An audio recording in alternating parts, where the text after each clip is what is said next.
స్థానిక సంస్థల్లో బీసీలకు 42% రిజర్వేషన్లు కల్పిస్తూ జీవో విడుదల చేసిన ముఖ్యమంత్రి రేవంత్ రెడ్డికి బీసీ సమాజం తరపున ధన్యవాదాలు తెలిపారు ప్రభుత్వ విప్ ఆది శ్రీనివాస్. కేవలం మాట కోసం రాహుల్ గాంధీ బీసీలకు రిజర్వేషన్లు కల్పించారన్నారు. బీసీ పక్షపాతిగా రేవంత్ రెడ్డి జీవో తీసుకొచ్చారని తెలిపారు. రిజర్వేషన్ల కారణంగా స్థానిక సంస్థల్లో బీసీలకు అనేక అవకాశాలు రాబోతున్నాయన్నారు.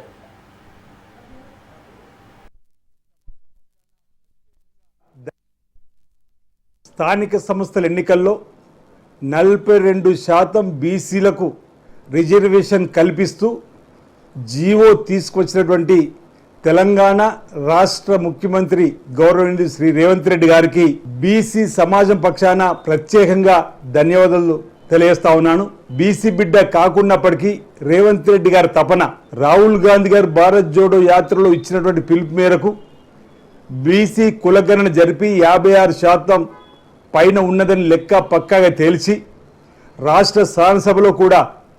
42% రాజకీయ విద్యా ఉద్యోగాలకు రిజర్వేషన్ కల్పించాలని చట్టాన్ని తయారు చేసి కేంద్ర ప్రభుత్వానికి పంపిస్తే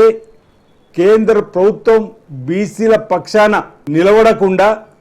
జంతర్ మంతర్ దగ్గర 2 మార్లు ఓసారి బీసీ సంఘాల పక్షాన రాష్ట్ర ప్రభుత్వ పక్షాన ముఖ్యమంత్రితో పాటు మంత్రులు ఎమ్మెల్యేలు ఎంపీలందరూ నిరసన వ్యక్తం చేసిన బీసీల పక్షపాతిగా ఈరోజు రేవంత్ రెడ్డి గారు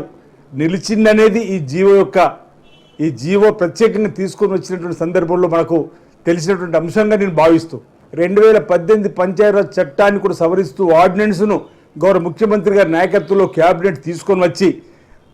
గవర్నర్ గారికి ఆమోదం పంపిస్తే అది కూడా ఇవ్వని సందర్భం